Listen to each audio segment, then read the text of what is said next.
The gunshot echoed through the canyon just as Hannah Crawford's wagon wheel splintered apart, sending her careening toward the rocky edge of the mountain pass, with nothing but a 1,000-foot drop waiting below. She hauled back on the reins with every ounce of strength in her arms, her two horses screaming in terror as the wagon tilted sickeningly to the left. The wooden frame groaned, boxes of supplies sliding across the bed, and Hannah knew with absolute certainty that she was about to die on this God-forsaken Colorado mountain road in the autumn of 1878. 23 years old, unmarried, and about to plunge into oblivion because she had been too stubborn to wait for an escort through the high country. Then a rope sailed through the air and looped around her wagon's front axle with impossible precision. The line went taut, and the wagon jerked to a violent halt mere inches from the edge. Hannah's breath came in ragged gasps as she sat frozen, her knuckles white around the leather reins, staring at the vast emptiness where she had nearly disappeared. "Do not move." The voice came from behind her, low and steady. "Not even an inch." Hannah obeyed, her heart hammering so hard she thought it might break through her ribs. She heard boots on stone, the careful sound of someone moving with purpose.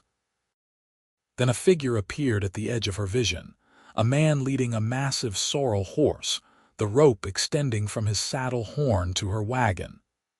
"I am going to walk forward," he said, his voice carrying that same unshakable calm.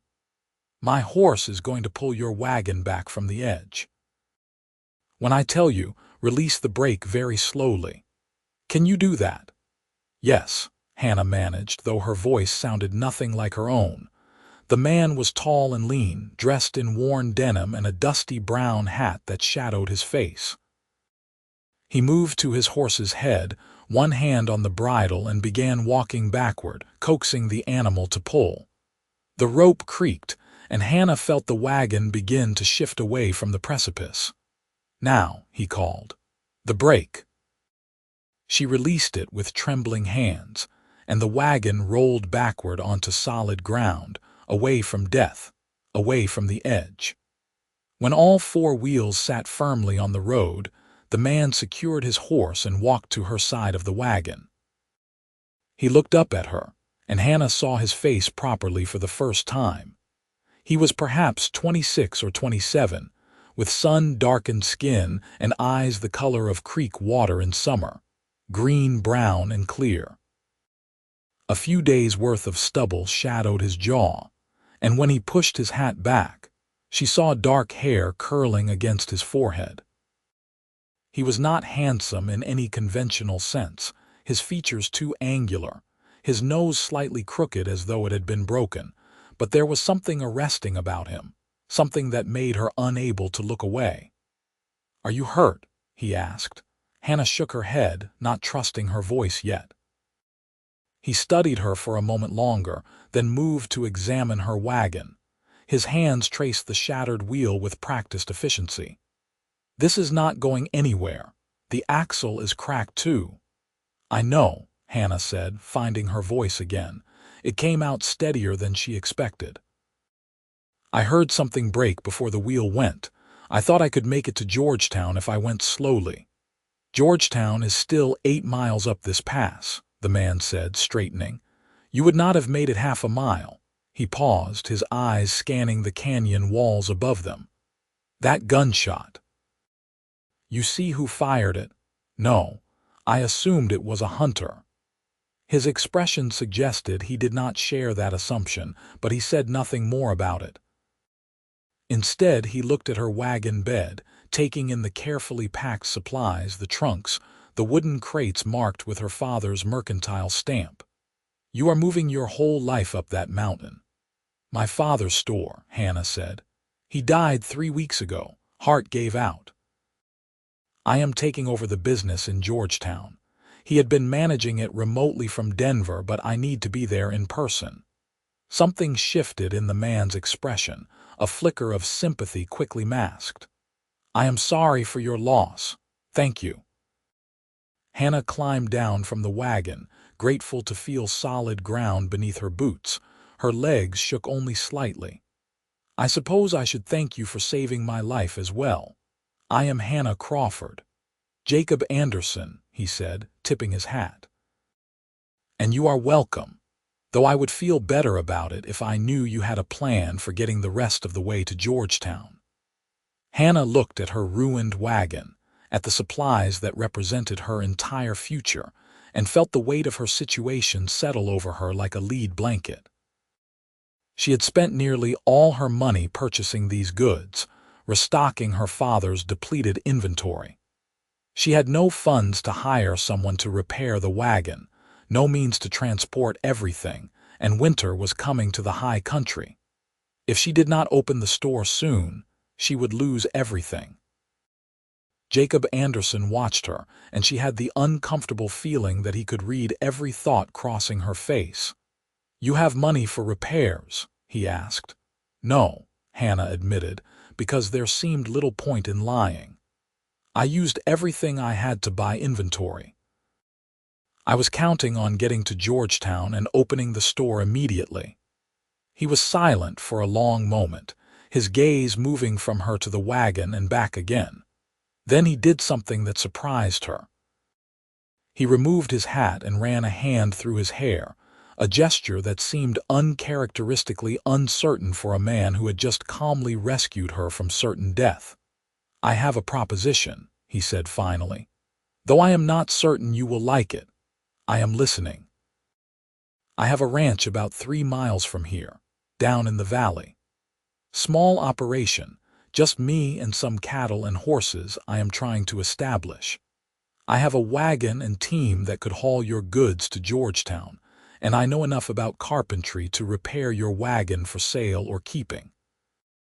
In exchange, I would ask for your help through the winter." Hannah stared at him. "What kind of help?" "The honest kind," Jacob said quickly, as though he sensed the direction of her thoughts. "I need someone who can manage a household, handle books, maybe help with the horses.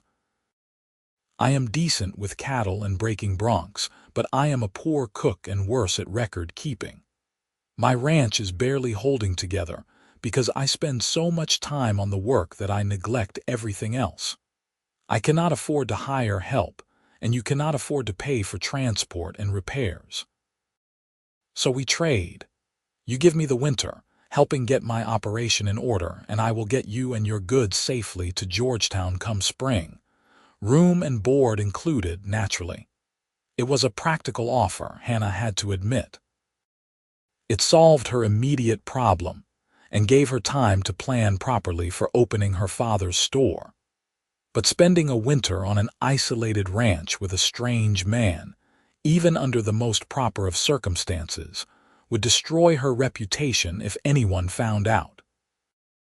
As if reading her mind again, Jacob added, "There is a line shack on the eastern edge of my property. Small but solid, with a good stove and a sound roof. You would stay there. I would stay in the main house. Nobody would have cause to question the arrangement or your character." "You seem to have thought this through very quickly," Hannah observed. "I have been trying to figure out how to manage my situation for months," Jacob admitted.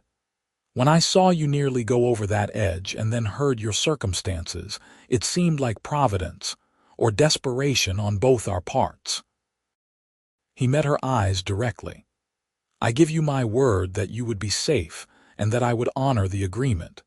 Come spring, I will take you to Georgetown myself with everything intact." Hannah looked at the mountains rising above them, already showing dustings of snow on their highest peaks. She looked at her shattered wagon and thought about everything she stood to lose. She thought about her father, who had always told her that pride was a luxury that poor people could not afford. "Your offer is better than my pride can handle," she said quietly. "If I refuse, I lose everything out of stubbornness. If I accept, I at least have a chance." Jacob's expression softened slightly. "Then you accept." "I do," Hannah said, "though I reserve the right to shoot you if you prove to be anything other than honorable." To her surprise, he almost smiled. That seems fair. Do you have a gun? My father's rifle in the wagon. Good, keep it close. He turned toward his horse, then paused. We should move now. I do not like that gunshot, and I do not like being exposed on this road. Can you ride? Well enough. Then ride one of your wagon horses. I will lead the other and bring what we can carry today. We will come back for the rest with my wagon tomorrow, and I will deal with repairing yours after we have everything secured at the ranch. They worked quickly and efficiently, Jacob demonstrating a competence that Hannah found oddly reassuring. He unhitched her horses, fashioned a riding setup from her tack, and loaded his own horse with as much as the animal could carry. Within 20 minutes, they were ready to move. Hannah mounted the larger of her 2 draft horses, grateful for her divided riding skirt, and followed Jacob down a narrow trail that branched off from the main road. The descent was steep, winding through pine forest and aspen groves that glowed gold in the afternoon light.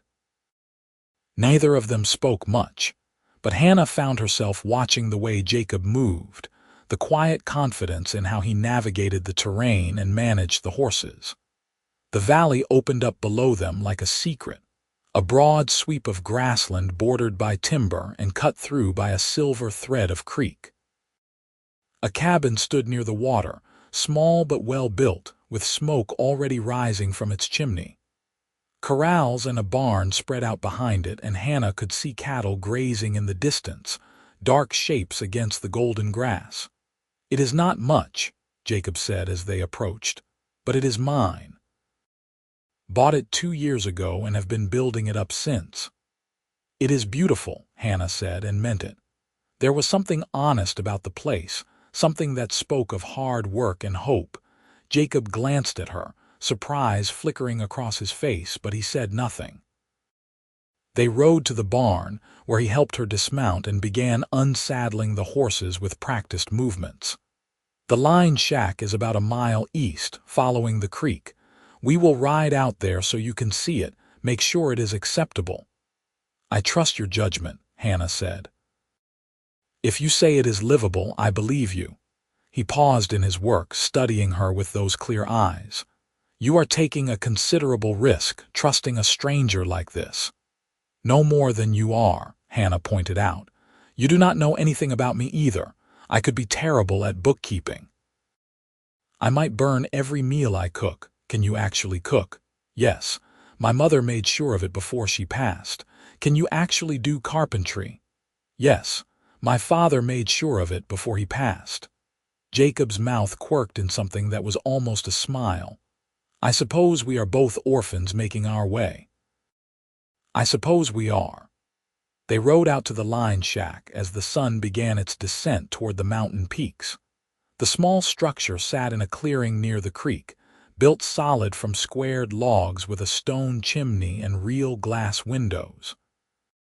Inside, it was a single room with a bunk, a table, a stove, and shelves. Simple but clean, and as promised, it looked sound. "I have been storing tack out here," Jacob said, "but I will clear it out tonight. There are blankets in the chest, and I will bring out more supplies tomorrow when we fetch the rest of your goods." Hannah walked to the window and looked out at the creek, the way the evening light turned the water to gold. "This will do nicely. Thank you." "Then we have an agreement," Jacob said. "Your winter for my help. I will take you to Georgetown in the spring." "We have an agreement," Hannah confirmed, turning to face him.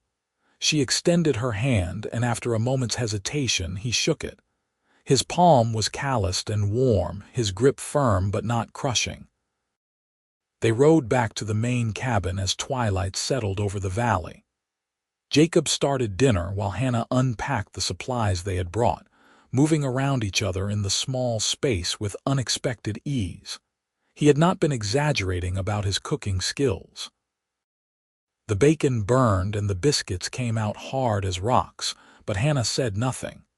She would take over kitchen duties starting tomorrow. "You can stay in the main cabin tonight," Jacob said as they ate. "I will sleep in the barn. Tomorrow we will get the line shack properly set up for you." You do not have to sleep in the barn, Hannah protested. I can manage the line shack tonight. No, Jacob said firmly. It needs a proper cleaning and you need actual rest after nearly dying. I have slept in worse places than my own barn. There was no arguing with that tone, so Hannah did not try. After dinner, Jacob gathered his bedroll and headed out, pausing in the doorway. Bar the door after me. I do not think anyone followed us, but I would rather be cautious. You think that gunshot was intentional, Hannah said. It was not a question. I think there are men in these mountains who would kill for far less than a wagon full of valuable goods, Jacob said. I think a woman traveling alone is too easy a target, and I think whoever fired that shot might have been watching to see if you went over the edge. A chill ran down Hannah's spine. Why did you not say something earlier? Because you had enough to worry about, and there was nothing to be done about it until we got here. Now we are here, you are safe, and tomorrow we will go back with weapons and awareness. He tipped his hat. Sleep well, Miss Crawford. Hannah, she said. If we are going to be spending the winter as business partners, we should use first names. Hannah, he repeated, and something about the way he said it made her pulse quicken. I am Jacob, and good night.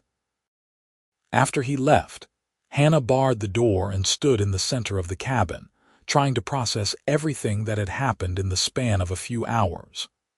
This morning she had been alone and determined, heading toward an uncertain future with nothing but her father's legacy and her own stubbornness. Now she was standing in a stranger's home, having agreed to spend the winter on his ranch, her entire life rerouted by a broken wheel and a well-thrown rope. She should be terrified. She should be questioning her sanity. Instead, she felt something that might have been hope. Hannah changed into her nightdress and climbed into Jacob's bunk, which smelled faintly of pine and leather, and something warm she could not name. Through the window, she could see stars emerging in the darkening sky, more stars than she had ever seen in Denver, spread out like diamonds on velvet. Somewhere out in the barn, Jacob Anderson was bedding down for the night, and Hannah found herself wondering about him. Who was he really? Why was he alone out here, trying to build a ranch with no help? What had brought him to this valley and what kept him here? She would have all winter to find out, she supposed. The thought should have worried her more than it did. Hannah fell asleep to the sound of the creek and woke to pale dawn light streaming through the windows. She dressed quickly, braided her hair, and had coffee boiling and proper biscuits in the oven by the time Jacob knocked on the door. He looked surprised when she let him in, his eyes going to the stove where bacon sizzled in the pan. You did not have to do this. We have an agreement, Hannah said simply. I am holding up my end. Those biscuits you made last night could have been used as ammunition. Jacob actually laughed, a warm sound that transformed his serious face. My father used to say the same thing. I have many skills, but cooking has never been among them. They ate together as the sun rose higher, and Hannah was struck by how comfortable the silence between them felt. It was the silence of two people who did not need to fill every moment with chatter, who could simply exist in the same space without awkwardness. She had never felt that with anyone before, not even her father. After breakfast, they loaded Jacob's wagon and headed back up the mountain pass. True to his word, Jacob brought his rifle and wore a pistol at his hip. Hannah carried her father's rifle across her lap, her eyes scanning the rocks and trees for any sign of danger. They found her wagon exactly as they had left it, untouched, but looking even more forlorn in the morning light. Jacob worked for 2 hours, carefully transferring goods from her wagon to his, securing everything with rope and canvas. Hannah helped where she could, and noticed how methodical he was, how he seemed to think 3 steps ahead for every action. You were a soldier, she said suddenly, the realization hitting her as she watched him work. Jacob paused, his hand stilling on a knot. What makes you say that? The way you move. The way you are always aware of your surroundings. The way you secured your camp last night and approached this site today. My father had friends who served in the war. You remind me of them. He was quiet for a long moment, then nodded slowly. I served. Enlisted in '73, got out in '76. Spent most of my time in Wyoming and Montana, dealing with conflicts that history will probably remember differently than those of us who lived through them. Is that why you came here? To get away from all that? Partly. Mostly I wanted to build something instead of watching things get destroyed. This valley felt like a place where a man could start over. He secured the last rope and straightened, meeting her eyes. What about you? Why take over your father's store instead of selling it and starting fresh somewhere else? Because it was his dream, Hannah said. He spent 20 years building that business in Denver, then opened the Georgetown location 3 years ago when silver was booming. He wanted to give people in the mining towns access to quality goods at fair prices. I cannot let that die with him. You loved him very much. I did. He was all I had after my mother died, and he believed in me, believed I could run the business as well as he did. I need to prove him right. Hannah looked out at the mountains, their peaks sharp against the blue sky. Even if it means spending a winter in exile to make it happen. Not exile, Jacob said quietly, just a different path to the same destination. They loaded the last of the goods and began the careful descent back to the valley. This time, Hannah drove Jacob's team while he rode alongside on his horse, his rifle ready. Nothing happened, no gunshots, no threats, but Hannah could feel the tension in him, the constant vigilance. Back at the ranch, they spent the afternoon unloading and organizing. Jacob showed her the small office space in the back of the barn where he attempted to keep his records, and Hannah nearly gasped at the chaos. Papers were stuffed into boxes with no order, receipts mixed with contracts, expenses tangled with inventory counts. This is going to take weeks to sort out, she said, staring at the disaster. I know. I am sorry. I just never seemed to have time to deal with it properly. Jacob looked genuinely embarrassed. Can you fix it? I can fix it, Hannah assured him. My father trained me well, but you are going to have to answer a lot of questions while I work through all this. That seems fair. They established a routine over the next few days that felt natural despite its newness. Hannah moved into the line shack, which Jacob had cleaned thoroughly and stocked with everything she might need. Each morning she walked to the main cabin in the pre-dawn darkness, started coffee and breakfast, and woke Jacob with a knock on the door. They ate together, discussed the day's plans, and then split up. Jacob worked with the cattle and horses, rode fence lines, cut wood for the coming winter, did all the physical labor that kept the ranch running. Hannah cooked, cleaned, and spent hours in the barn office, slowly bringing order to chaos. In the evenings, they ate dinner together and talked. Jacob told her about his plans for the ranch, his hope to breed quality horses that could handle mountain work. Hannah told him about her father's store, about the customers she remembered from visits to Georgetown, about her ideas for expanding once she got established. Sometimes they played cards by lamplight. Sometimes they just sat in comfortable silence, reading or working on small tasks.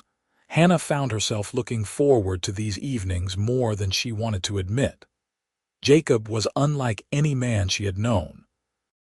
He listened when she spoke, really listened, and asked thoughtful questions. He never dismissed her ideas or suggested that business was too complicated for a woman to understand. He treated her as an equal partner in their arrangement, and that was something Hannah had not realized she craved until she had it. She also could not help noticing other things about him. The way his shoulders moved under his shirt when he worked. the rare smile that transformed his serious face, the gentleness in his hands when he worked with the horses, the patience that seemed infinite, the way he always made sure she had enough firewood at the line shack, how he fixed a loose board in her floor without being asked, how he left small things for her to find. A jar of honey, a book he thought she might enjoy, wildflowers in a tin cup. Hannah told herself sternly that noticing these things was dangerous. She had an agreement with Jacob, a business arrangement, and come spring she would go to Georgetown and he would stay here.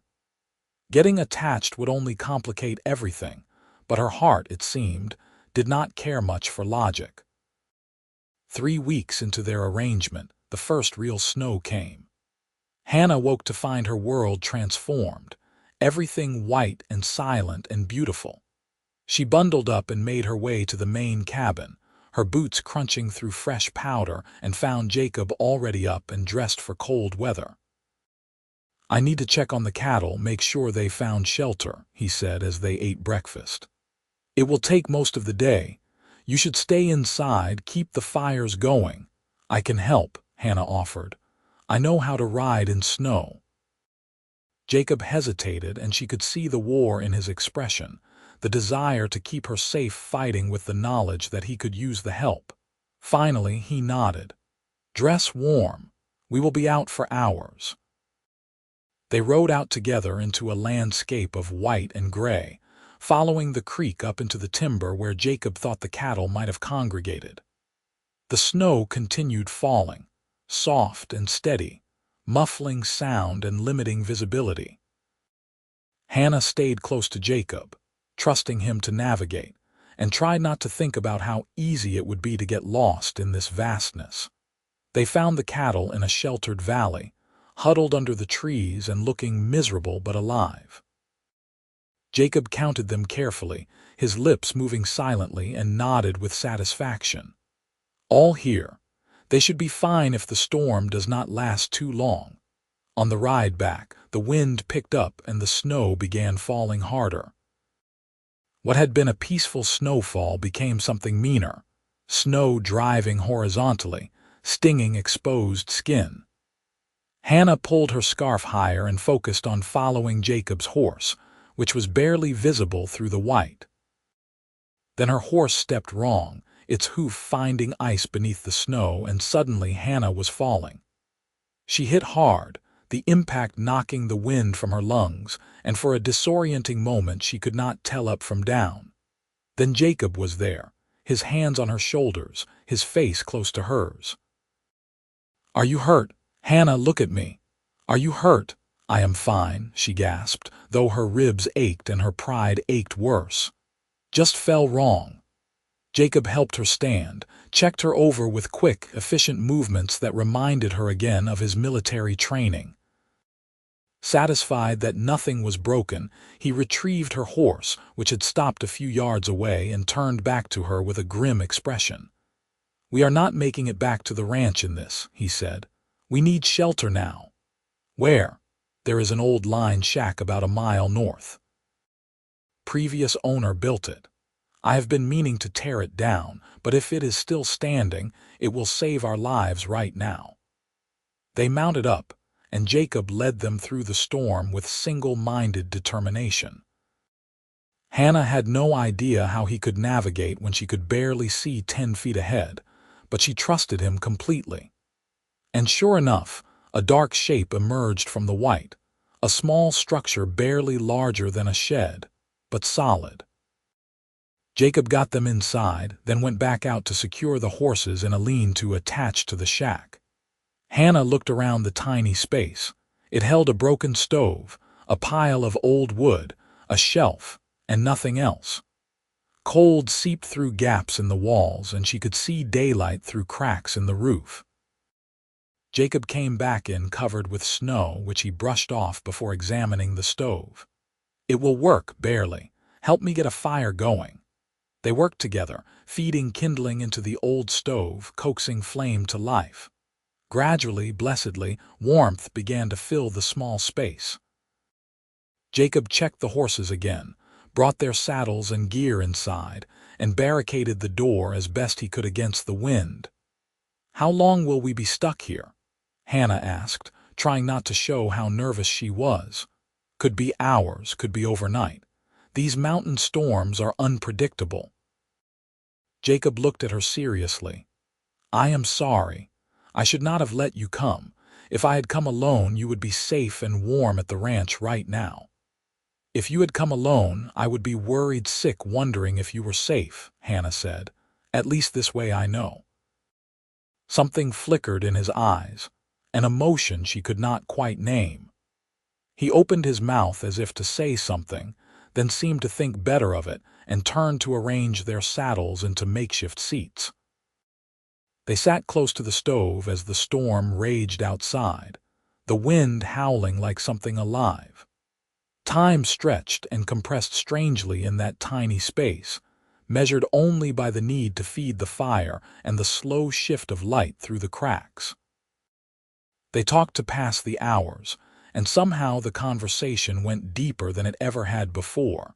Jacob told her about the war, not the sanitized version but the real truth of it. The friends he had lost, the things he had seen, the way it had changed him.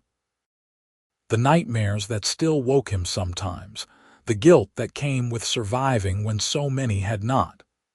"That is why I needed this place," he said quietly, staring at the stove's glow. "I needed to build something, to create instead of destroy. But some days I wonder if I am running away instead of running toward something." "You are not running," Hannah said firmly. "You are healing. There is a difference." "How can you be sure?" "Because I see what you have built here. I see the care you put into this ranch, the way you treat your animals, the plans you have for the future. That is not the work of a man who is running away. That is the work of a man who has hope." Jacob looked at her then, really looked at her, and Hannah felt her breath catch. They were sitting so close, necessary in the small space, and she could see the exact moment when something shifted between them, when the careful distance they had been maintaining crumbled away. "Hannah," he said, his voice rough, "I need to tell you something." "What?" "This arrangement, this winter agreement we made, I'm not sure I can keep it the way I promised." Hannah's heart began to pound. "What do you mean?" "I mean that I think about you all the time. I mean that I listen for your footsteps every morning, and the day does not really start until I see your face. I mean that when you fell today, I felt fear like I have not felt since the war, and it made me realize that you have become more important to me than I have any right to allow." He stopped, his jaw clenched. "I am sorry. I should not have said any of that. You have an agreement and I am honor-bound to keep it. Come spring, I will take you to Georgetown exactly as promised, and I will not mention this again." Hannah stared at him, her mind racing. She should be angry. She should feel threatened. Their arrangement depended on clear boundaries, on mutual respect and propriety. But all she felt was a fierce, soaring joy that terrified her with its intensity. "What if I do not want you to stay silent?" she heard herself say. "What if I have been thinking about you all the time too?" Jacob went very still. "Hannah, you do not know what you are saying." "Yes, I do. I am saying that somewhere between a broken wagon wheel and now I fell in love with you. I am saying that every morning I walk to that cabin, I am hoping you will still be asleep so I can watch you wake up. I am saying that the thought of leaving in the spring makes me want to cry." She reached out and took his hand, lacing their fingers together. "I am saying that your offer was better than my pride could handle, and I am glad I took it because it brought me to you." "You are supposed to go to Georgetown," Jacob said, but his hand tightened around hers. "Your father's store, your future. Maybe that was supposed to be my future. But maybe nearly dying on that mountain pass was Providence after all. Maybe the real future is here with you if you want me." "Want you?" Jacob's laugh was shaky. "Hannah, I want you more than I have ever wanted anything in my life. But you deserve better than a struggling rancher with nightmares and a half-built dream." I deserve a good man who treats me as an equal, who makes me laugh, who looks at me like I am the most important thing in his world. And that is exactly what I have found." Hannah moved closer, her free hand coming up to touch his face. "I love you, Jacob Anderson. I think I have loved you since you threw that rope around my wagon and saved my life." "I love you too," he whispered. And then he was kissing her, his hands cupping her face, and Hannah felt like she was falling again, but this time toward something wonderful instead of away from something terrible. They broke apart, breathing hard, and Jacob rested his forehead against hers. "What do we do now?" "Now we wait out this storm," Hannah said. "And then we go home to our ranch together, and we figure out the rest as we go." "Our ranch, if you will have me as a partner in more than just a winter arrangement. I have my father's inventory that we can sell. That money can help build this place up, and I am good with books and business. We could do this together, Jacob. Build something real." "What about Georgetown?" Hannah thought about her father's store, about the dream she had been carrying for him. It hurt to let it go, but not as much as she thought it would. "I will sell the store and the inventory. There are others who would be glad to buy an established business. The money will be enough to give us a real foundation here." Jacob pulled back to look at her properly. "Are you certain?" "I do not want you to give up everything for me and then regret it." "I am not giving up everything. I am choosing a different kind of everything, one that I want more." She smiled at him. "Besides, you need me. Your bookkeeping is a disaster and your biscuits are weapons." He laughed and pulled her close again, and they sat together by the stove as the storm slowly wore itself out. By evening, the wind had died and the snow had stopped, leaving behind a world transformed and pristine. They rode back to the ranch through knee-deep powder, arriving well after dark, but neither of them cared. Everything had changed, and it had changed for the better. That night, Hannah stayed in the main cabin. They did not make love, both of them knowing that waiting for marriage was the right choice, but they lay together in Jacob's bunk, her head on his chest, his arms around her, and talked until dawn began to paint the windows gray.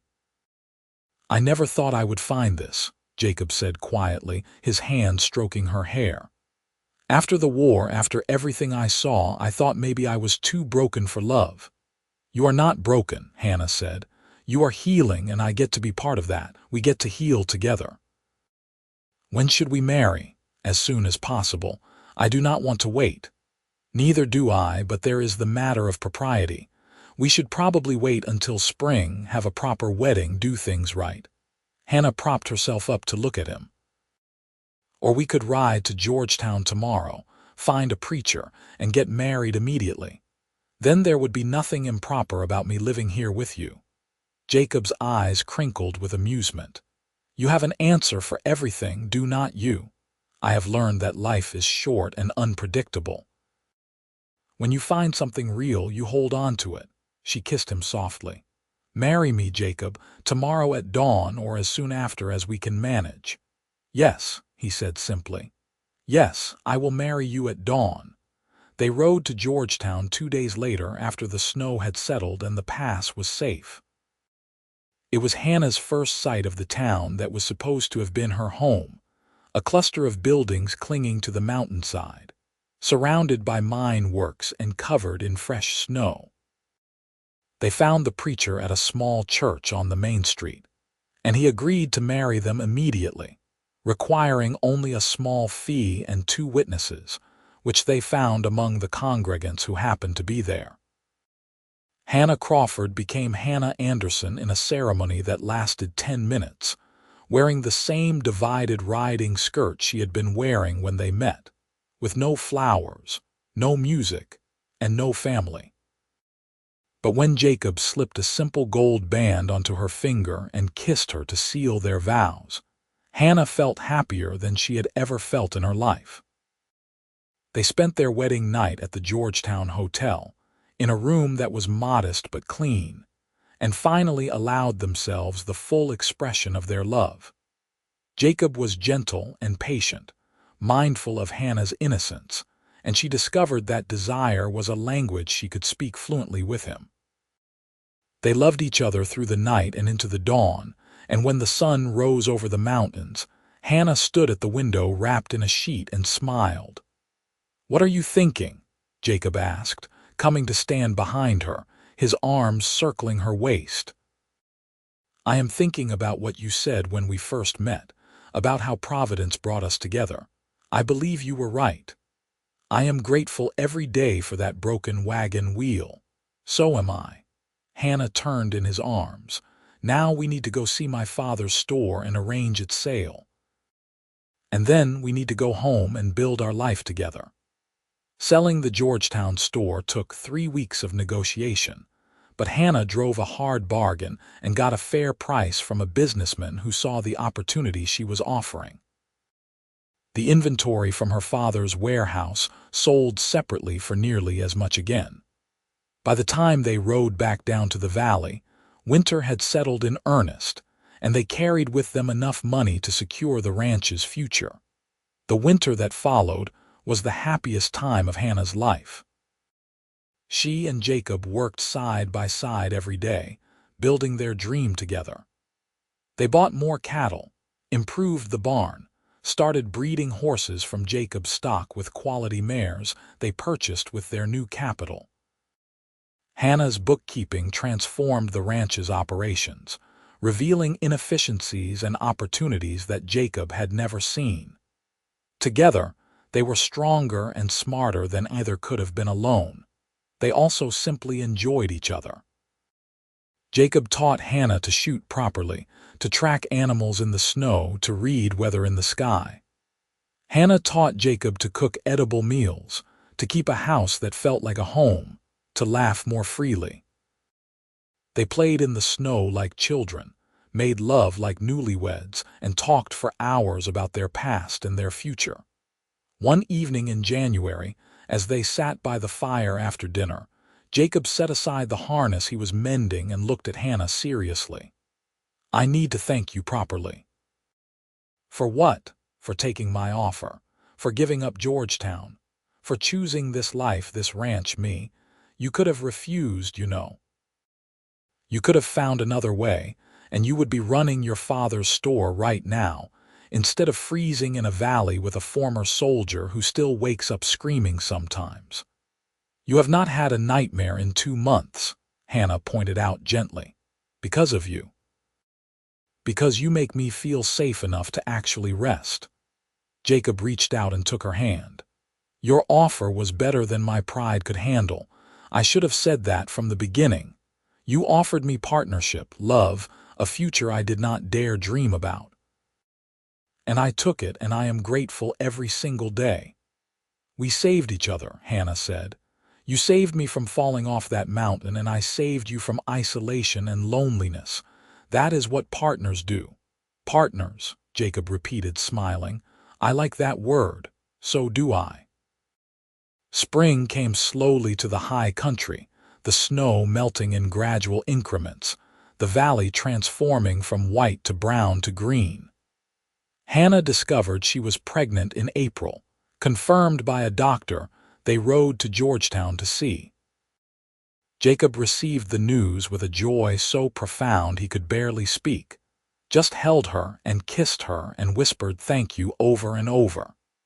Their son was born in December of 1879, during a snowstorm that reminded them both of the day everything had changed between them. Jacob delivered the baby himself, since the storm prevented them from getting to town, and Hannah had never loved him more than in that moment when he placed their squalling son in her arms with tears streaming down his face.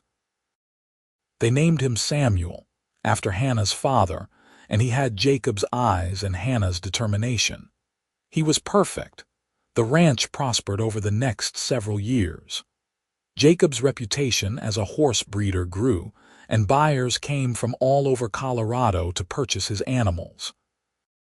Hannah managed the business side with such skill that they were able to expand their land holdings and build a larger house, one with proper bedrooms and a parlor, and all the comforts they had once lacked.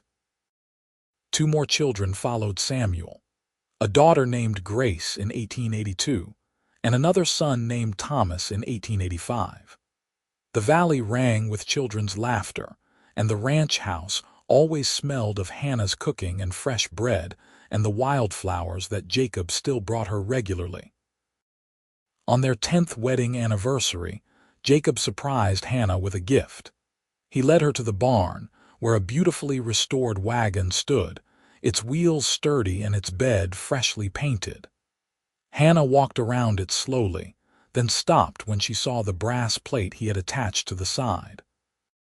It read, Crawford Anderson Ranch, established 1878, built on providence and partnership. You kept my father's name, Hannah said, tears spilling down her cheeks. Of course I did. His legacy is part of ours. The goods we sold from his store built this ranch. The business principles you learned from him made us successful. We are standing on his shoulders, and I wanted that acknowledged. Jacob came to stand beside her. Plus, I thought our children should know their grandfather's name, even if they never got to meet him. Hannah kissed him there in the barn, surrounded by the smell of hay and horses and the life they had built together. I love you so much. I love you too. Every single day, I wake up grateful that I happened to be riding that pass on the day your wagon wheel broke. Best timing of my life. They stood together in comfortable silence, and Hannah thought about that terrified girl on the mountain pass, about to plunge into oblivion. She thought about the offer Jacob had made, practical and pragmatic, born of mutual need. She thought about how neither of them could have known that a winter arrangement would turn into forever. Samuel came running into the barn then, chasing a barn cat, with Grace toddling after him shrieking with laughter. Thomas slept in a cradle in the house, watched over by the older woman from the neighboring ranch who helped with the children sometimes. This was their life now, full and messy and perfect. Come on, Hannah said, taking Jacob's hand. Let us go rescue that cat before our children terrorize it completely. They walked back toward the house together, their children running ahead, the Colorado sun warm on their faces. Behind them, the mountains rose eternal and beautiful, the same mountains that had almost claimed Hannah's life and instead had given her everything she had never known she needed. Jacob's offer had been better than her pride could handle. She had taken it, and every morning since, she had thanked him for it, not just with words but with the life they built together, one day at a time. Years passed in the valley, marked by the turning of seasons and the growth of their children. Samuel grew into a serious boy who loved the horses as much as his father did, spending hours in the barn learning everything Jacob could teach him. Grace was wild and joyful, always coming home with torn dresses and scraped knees and stories of adventures in the creek. Thomas was quiet and thoughtful, happiest with a book in his hands or helping his mother in the kitchen. The ranch continued to prosper. Jacob's horses became famous throughout Colorado for their intelligence and endurance, bred specifically for mountain work. Hannah's business acumen meant they weathered economic downturns that destroyed other operations. They were never wealthy by Denver standards, but they were comfortable and secure, which was its own kind of wealth. In 1890, when Samuel was 11, a stranger appeared at the ranch. Hannah answered the door to find a grizzled old cowboy standing on the porch, his hat in his hands. "Forgive the intrusion, madam," he said, "but I am looking for Jacob Anderson. I heard he runs this place." "He does. May I ask your business?" "Name is Henry Coleman." "I served with Jacob during the war. Lost track of him after we mustered out, but I heard through old Army channels that he was out here. I wanted to look in on him, make sure he was all right." Hannah called for Jacob, who came from the barn and stopped dead when he saw Henry. For a moment, neither man moved. Then they embraced with the fierce emotion of soldiers who had survived something terrible together. Henry stayed for dinner, and the adults sat up late talking while the children slept. He told stories of the young Jacob he had known, stories that made Hannah see her husband in a new light. He also spoke of other men from their unit where they had ended up, who had survived and who had not. "You did good, Jacob," Henry said finally, looking around the comfortable house. "You made something real. A lot of us did not manage that." "I had help," Jacob said, reaching for Hannah's hand. "I would not have any of this without her." Henry looked at Hannah with respect. "You are a fortunate man." "I know. Every single day I know." After Henry left the next morning, promising to stay in touch, Jacob was quiet. Hannah found him in the barn that evening, sitting on a hay bale staring at nothing. "Are you all right?" she asked, settling beside him. "I was just thinking about how different my life could have been. If I had not been on that pass the day your wagon broke, if I had not offered you that arrangement, if you had not accepted, I would still be here, struggling alone, probably failing. Certainly miserable." He looked at her. "You gave me more than partnership and children and a successful ranch. You gave me a reason to be fully alive again." "You did the same for me," Hannah said softly. "I was so focused on duty and obligation, on living up to my father's legacy, that I had forgotten to think about what I actually wanted from life. You showed me that it was possible to honor the past while building something new. You showed me that I could be loved for exactly who I am."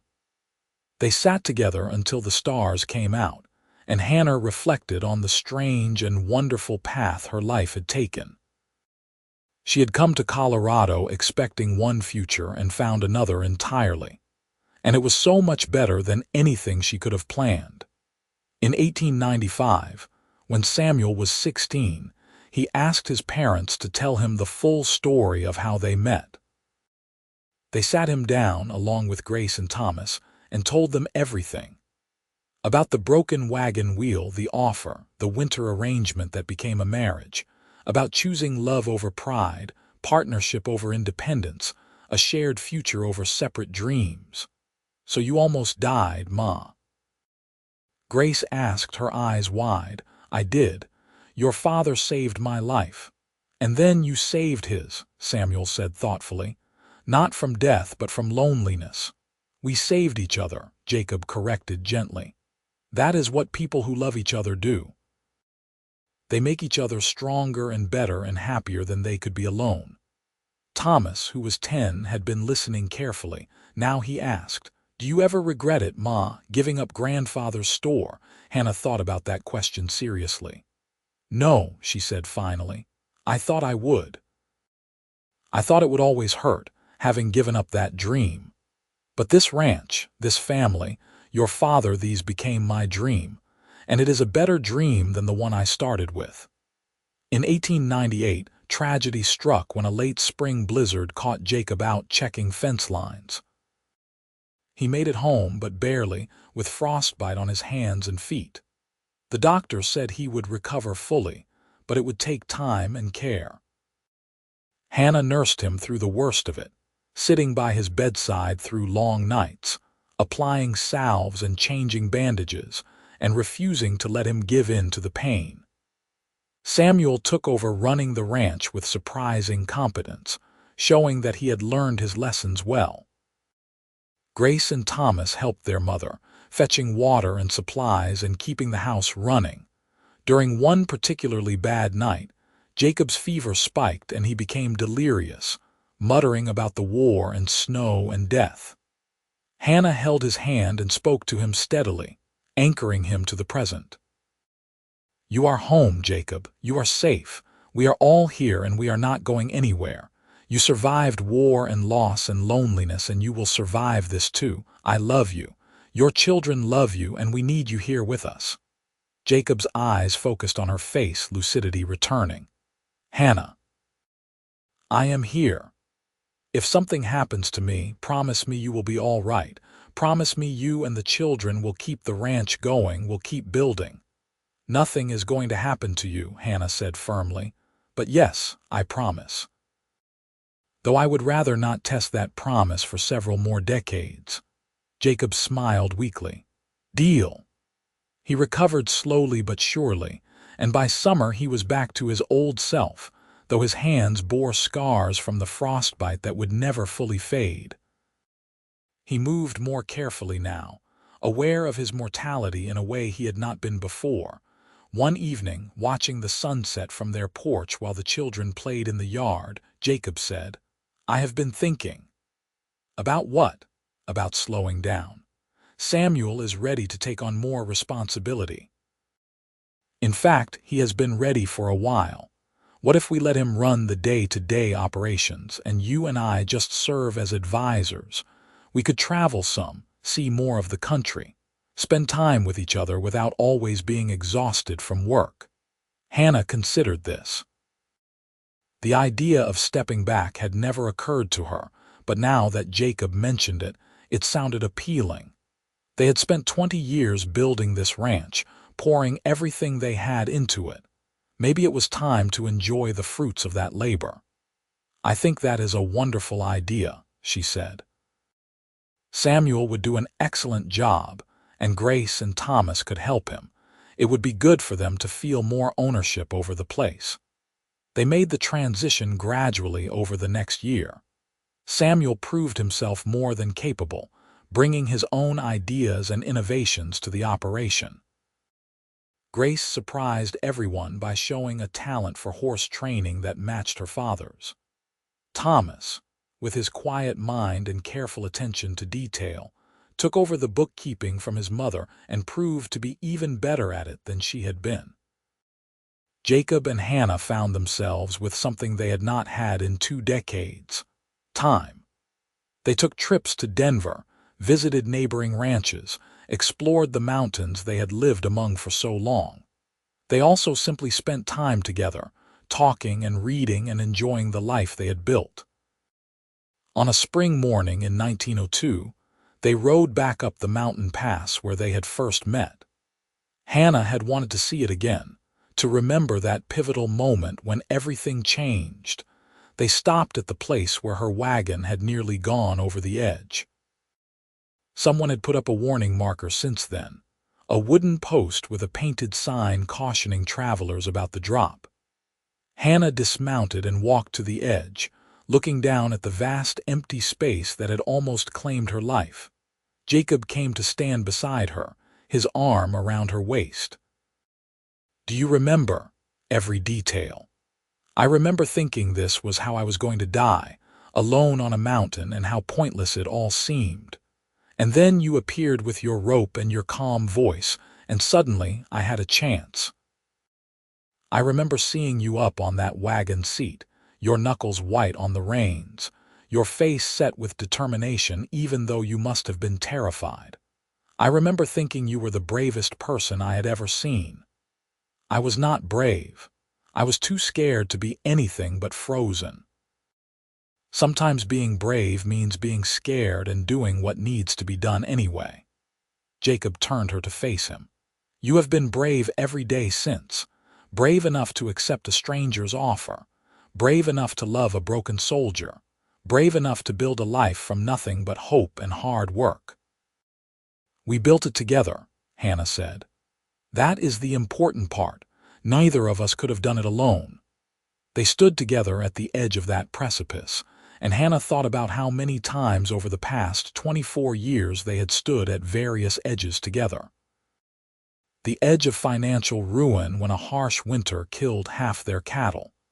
The edge of despair when she had miscarried between Grace and Thomas. The edge of loss when Jacob nearly died in that blizzard. But they had faced every edge together, and together they had always found their way back to solid ground. "Thank you," Jacob said suddenly. "For what?" "For saying yes all those years ago. Your offer was better than my pride could handle, and I have never stopped being grateful that I was smart enough to take it." "I am the one who should be thanking you," Hannah said. "You saved my life, and then you gave me a reason to live it fully." Everything good in my life started the day my wagon wheel broke and you threw that rope. Then we are both grateful. That seems fitting." They rode back down to the ranch as the sun climbed higher, taking their time, enjoying the journey. When they arrived, they found Samuel working with a promising young colt, Grace organizing a trail ride for some buyers who had come to look at horses, and Thomas working on the books in the office. Their children had become capable adults, carrying forward the legacy their parents had built. That evening, the whole family gathered for dinner, joined by Henry Coleman, who had become a regular visitor over the years, and by the Harris family from the neighboring ranch. The table was crowded and loud, filled with laughter and conversation and the warm smell of Hannah's cooking. Jacob sat at the head of the table and looked around at this life he had somehow found, this abundance that had grown from a chance meeting and a practical offer. His eyes met Hannah's across the table, and she smiled at him, that same warm smile that had been greeting him every morning for over 2 decades. She was older now, her hair showing threads of silver, lines around her eyes and mouth from years of smiling and squinting in bright sun. But to Jacob, she was exactly as beautiful as she had been the day he first saw her, white-knuckled and terrified and determined on that mountain pass. After dinner, after their guests had left and the children had gone to their rooms, Jacob and Hannah walked down to the creek in the twilight. They stood together listening to the water, watching stars emerge in the darkening sky. "Are you happy?" Jacob asked, though he thought he knew the answer. "Happier than I ever imagined I could be," Hannah said. "You, more than I deserve, more than I ever hoped for." "You deserve every bit of it. You are a good man, Jacob Anderson, a good husband, a good father, a good partner. I am proud of the life we have built together. I could not have built it without you. I would have failed probably within the first year. You brought intelligence and strength and love to this partnership, and those things made all the difference." They walked back to the house slowly, hand in hand, and Hannah thought about that girl on the mountain pass who had been so certain of her path, so focused on duty and legacy. She could not have imagined this life, could not have dreamed that the best thing that ever happened to her would be a broken wagon wheel and a cowboy with a rope. But that was the nature of Providence, Hannah supposed. It rarely looked like what you expected. It came disguised as disaster, as disruption, as a complete upending of your carefully laid plans. And if you were brave enough, if you were wise enough, if you were humble enough to accept help when it was offered, it could transform your entire life. As they prepared for bed that night, Jacob pulled Hannah close and kissed her temple. "I love you, more now than the day we married, which I would not have thought possible. I love you too, more every single day."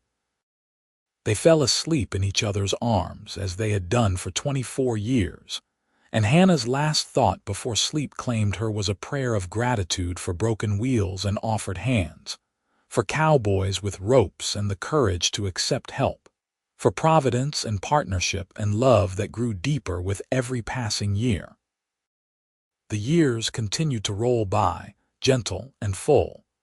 Samuel married a school teacher from Georgetown in 1904, and they added to the ranch with children of their own. Grace married a neighboring rancher's son in 1906, creating an alliance between properties that benefited both families. Thomas surprised everyone by falling in love with a woman he met on a trip to Denver, an artist who found inspiration in the mountains and painted landscapes that captured the wild beauty of Colorado. Jacob and Hannah became grandparents multiple times over, and they discovered that this stage of life had its own particular joys. They could love these children without the constant worry and exhaustion of raising them. They could spoil them and then send them home, could teach them and play with them and watch them grow with hearts full of joy. In 1910, Jacob turned 59 and Hannah turned 55. They were slowing down. their bodies showing the wear of decades of hard work, but they were still healthy and active. They still rode together, still worked in the garden, still took walks along the creek in the evening. One morning in late summer, Hannah woke before dawn as had been her habit for over 30 years. She dressed quietly and walked to the kitchen to start coffee, just as she had done thousands of times before. But this morning, Jacob was already there, sitting at the table with 2 cups of coffee already made, watching the window lighten with approaching dawn. "You are up early," Hannah said, settling into the chair beside him. "I wanted to watch the dawn with you." "We do not do that as often as we used to." Hannah took the coffee he offered and sipped it, savoring the warmth and the bitter taste.